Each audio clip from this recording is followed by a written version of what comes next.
สบายดีมื้อนี้สร้างเสือพร้อมแล้วจะไปมอบความสุขให้พี่น้องบ้านก่อนทุเมืองและแข่งเวียงผู้ค้า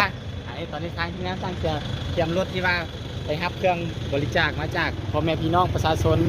สาวแข่งหลวงน้ำทาแล้วก็ทั้งต่างแข่งที่ว่าเพิ่นมีน้ำใจมาสมทบมอบเครื่องมาช่วยเหลือในมื้อนี้ตอนนี้โอเคพร้อมด้วยสาวๆอันนี้จ้าเอมือกายเลยเนาะโอเคพร้อมแล้วมากูไหนพร้อมแล้วเด้อไปกันเลย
เฮ็ดป่านปั๊มน้ำมันอยู่อเมริกาเนาะเติมเองเลย ตามใจเลย บุฟเฟ่ต์ปั๊มน้ำมันนี่ ว้ามีใส่ที่สองล้านเลย จ่าย500,000ใช้ตามใจเลย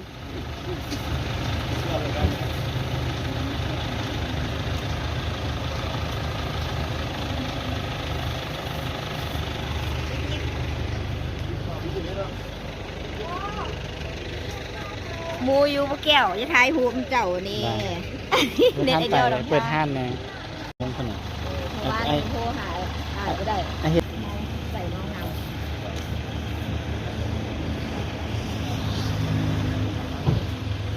ขวดเนี่ย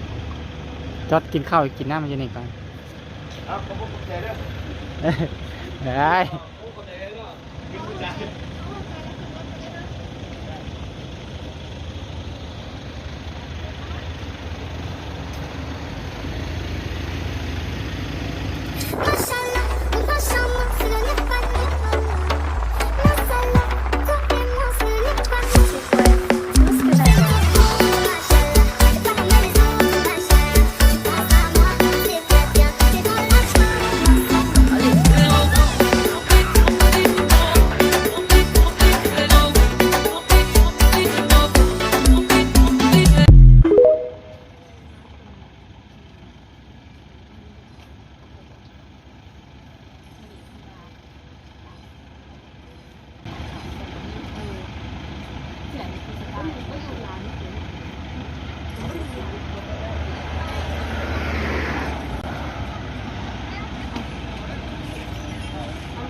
อันมองกินมิถั่วมิบวงกินดีๆบ่มาก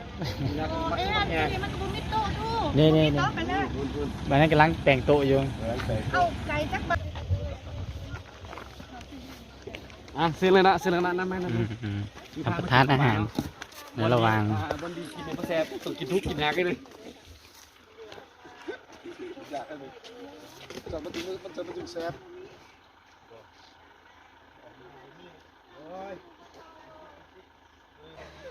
คือในใจได้เพิ่นว่าคนได้ผู้บ่าวเอามากล้องขวานี่ได้เนาะ ได้เนาะสักวันยินหกปา หรือว่าอันเถียงนานก็ได้ตู้มันก็ได้ป้อม พี่คน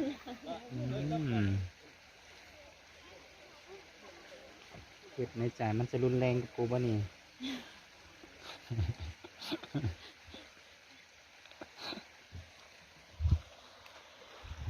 ส่วนเนี้ยไปถึงนะ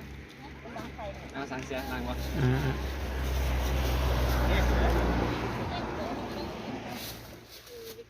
จิบหัวใช่ปะ แกงเดียวกัน เดี๋ยวประกาศโซ่ผมเลยใส่ซ้ำคนซ้ำ กินซ้ำกันเลย ใส่ปาร์ตี้ กินก็กินซ้ำกันเลย คือตู้คือตังกันเลย เอาไว้ธรรมดาเป็นตู้ ประมาณเนี่ยอีกนะดับมาดีไหม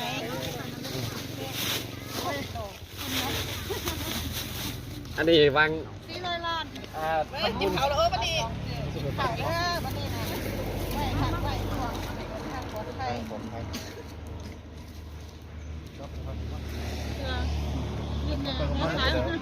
มาบุรีตัวยักษ์ตียักษ์ดีงามลงเข้ามาไก่มากินอยู่ทั้งนั้นแซ่บ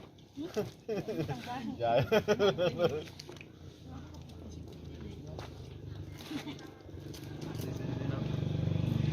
อไหร่คนไม่อยากกินอยู่ไกลๆพานงานเขาไปสัก3 ชั่วโมงนึงคอยกิน ก็มันนักกินมันมีตรงหน้ากับเสียงลมพัดเย็นๆเนี่ย เอาไหมนกแก้วคำนกแก้วคำใช่ไหม3 โมง1 2 3 1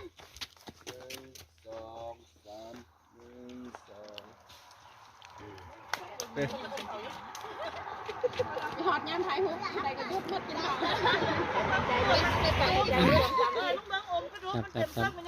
โอ้ไปบริจาคครั้งนี้ที่เป็นครัวเนาะเดี๋ยวผมคืนก็ดูเป็นกุ๊กแซ่บมาก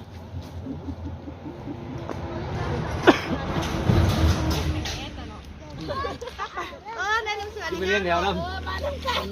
มือ จะไปเรียนแถวนั้น มันท้ายอันไหนมันท้ายอัน ครับแล้วก็ นั่นเนี่ยครับเครื่องอันไหนมันนึ่งเสือหายก็อันนั้นมันเอาคน วางแผนกันเด้อนะนี่เด้อเขาเลยเป็นผู้บริจาคเขาเลยเป็นผู้บรรจัดเครื่องปาเป็นผู้นำพานั่นนักเรียนเด็กน้อยลิ้นกิจกรรมแมนกับเจือแมนไปลุมในบ้านพอลุงวังห้าม มันหาคน เดี๋ยวอยากกินเดี๋ยวให้คน มันเล่ากับมันเล่า ลงมา มันเอาเริ่มไปไม่ต้องมา ได้คนรอบข้างก้อนมานี่น่ะ เขาไปเอามีดไปถือเลย เฮ็ดกิมใหญ่เลยนึงเด้อคนรอบข้างน่ะเฮ้ย ต้มมาให้เจือจะใส่เอาข้าง ใหญ่ร้านเตาเอา ผมไม่อายอีกแล้วมันเนี่ย อันกูนี่น่ะของข้างที่กัน เมื่อวานเมื่อเลยยังยิบกินด้วยในการส่ง น้ามือกล้องก็อยากกินคือกันเอาเห็นแม่ แม่ ก่อน มักเดือยเนี่ยจะมาปั่นต้มน้ำหวานเด้อเอามาเป็นเปาให้ตัวไก่กินด้วยมันเลยเขาต้มด้วยน้ำหวานความแพง อืม มองมันกินไม่ไก่เขาบอกกินเนาะ ถ้ามึงเกิดไก่เกี่ยวมันเกิดไก่ บ่ตัวเขาต้มน้ำหวานกินบ่ตัวเขาต้มน้ำหวานขังเนื้อตัวยายมัดเขาต้มเขาจะมาสู้กินว่าน้ำหวานเขาต้มกินได้เขาต้มน้ำหวานคายได้ เอาไปกินแม่ จะอะไรนี่กินนี่นะ ตัวไก่กินเขาเพื่อนั่งเนาะ อีตอนนั้นนั่นแบบ นี่เด็กกับว่าเถิดขันมา อิ่มมาแล้วก็กินรอบจนตั้งนั่งนี่ Dong ana, dong na tinggal tabak. เบียร์นั่น อันนี้เนี่ยชิโน่ผัวเมียได้กินด้วยขึ้นหัวลูกเด็กอันบนเหล่าสมภาพกันว่าท้องคนนี้นะยังรู้มาก่อนก็นั่งฝาสิภาพกันยังก็สิไม่กินเลย จับเลย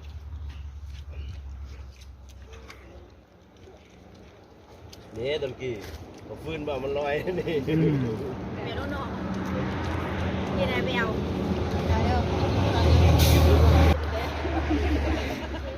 ลายบักขึ้น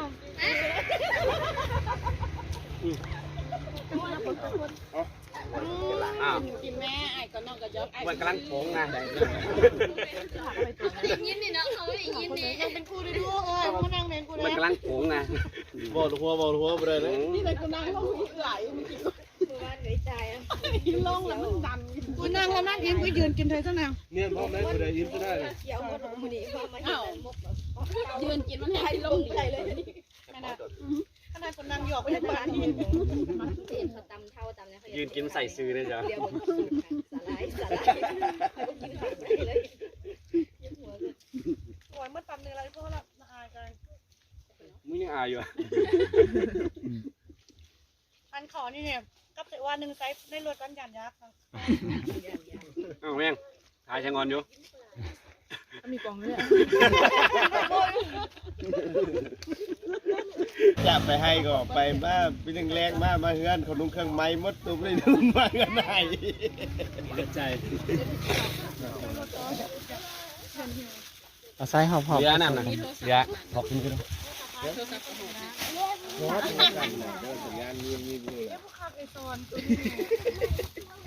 แม่นซอยกัน มันโทรศัพท์ก่อนดิโอ้เมียดีๆได้ว่าเอาเครื่องนึงเมียเครื่องนึงแล้ว โอ้ไม่ได้มันโง่นะ มันลงรถมาหนาเด็ก เก็บ แมนลงรถมาหาออกอุ้ยคุณหาออกเรือ แล้วมันกินเบียร์เนาะ เขาไม่กินมะกูตอนเนี้ยเขาหาวแหละเขาหกแหละ กินเบียร์ยี่ห้ามัน ดูห้าเดือนเดือนวัน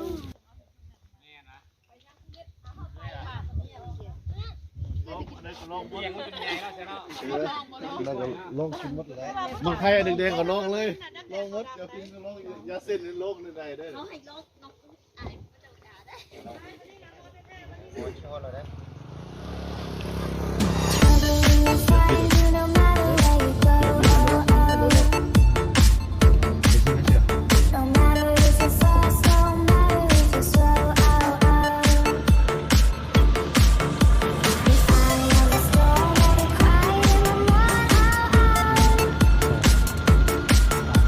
you're fine for a while, but you start to lose control. He's not let go, he's not let go. You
มาไว้มาไว้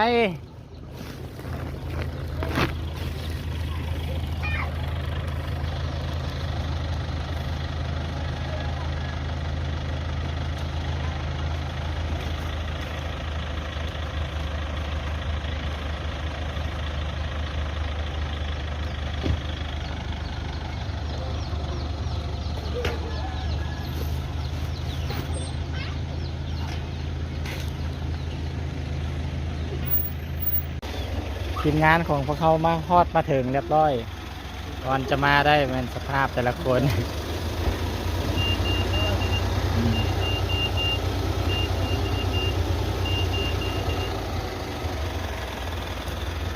เห็นจะได้โอ้จะได้โยน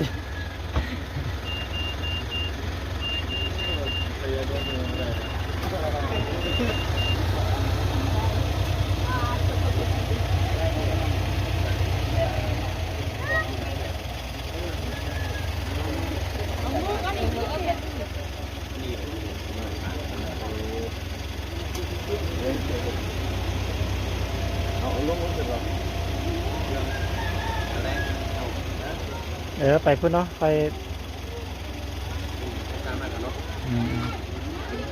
เป็นจริงมันเอาไว้อยู่ห้องอยู่เฮียนพุ่นสบายเดินกว้าง เนาะ อยู่นี่แคบเก่ง เอาลงนี่เลยเอาลงมันนี่เลยก็ได้เนาะเป็นแบบนี้นะเอาลงนี่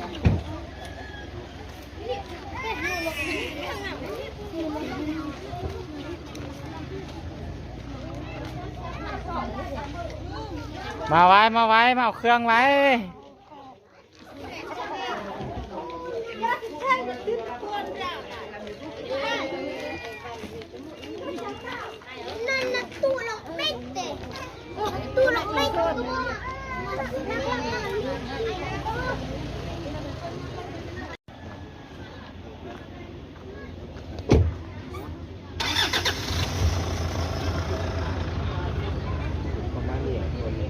ใจคนนี้ที่มัน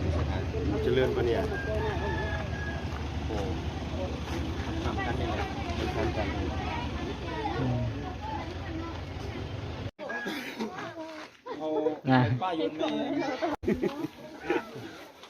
ให้เขาเลย ไปเตรียมของนะ เดียงหมด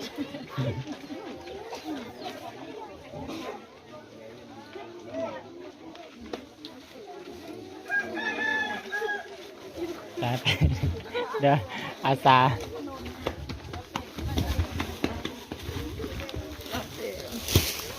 ไอ้มันกระทายไปเลยดูมาไว้มาไว้มาไว้มาเอาเครื่องซักของซ้อนเด้อตอนนี้นะคิดว่าทำมาว่าเจ้าเนี่ยนะเครื่องนุ่งเด้อเอาไปนุ่งเอาไปใช้เด้อนี่นะเอาไปแบ่งกันเด้อได้หมดทุกคนได้หมดทุกคนเอาไปแบ่งให้ มันให้ใจเอง นี่ก็เป็นแง่โอ้นี่น้อยนี่เก่งเนาะแง่เนาะ นี่อัน ที่แดงให้คนละถุงคนละถุงเป็นโยมมาเดี๋ยวนี้เป็นทางทีมงานของพวกเขาก็มาฮอดแล้วเนาะบ้านก่อนทุหลังจากแค่ว่าเดินทางก็ประมาณเกือบชั่วโมง มีได้ทั้งนี้ให้เด็ก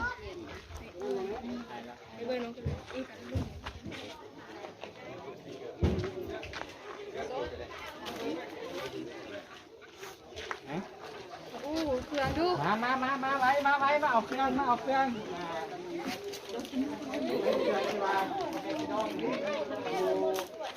แกงหลงน้ำค้าแล้วก็ตังแข็งไม่ได้ฝากมาให้เด้อให้มานุ่งมาใส่เครื่องกับเครื่องมือสองอยู่แต่เป็นเครื่องไม้แต่เครื่องงามๆดีๆเครื่องไม้ก็มีเสร็จหนาวไม้ก็มีเล่นกันนี่ได้หมดทุกคนไม่ต้องยากหรอกแล้วก็มีเกลือแดงขนมติ๊กน้อยก็มีเกลือเกลือ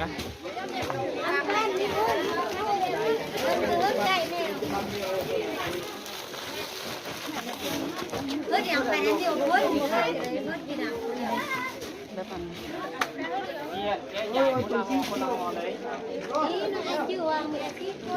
ผู้ใดมีลูกน้อยนี่ก็มีเครื่องน้อยมาให้เด้อ ตอนนี้ปกติคนไหนคนเราถึงเลยมาแยกให้เรียบร้อยจริงพื้นก็พอเป็นให้เลย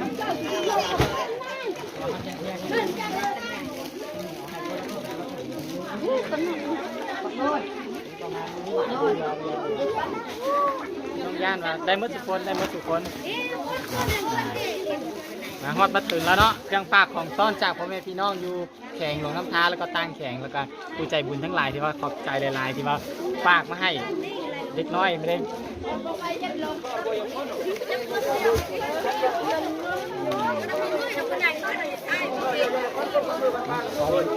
ไม่ค่อยนะ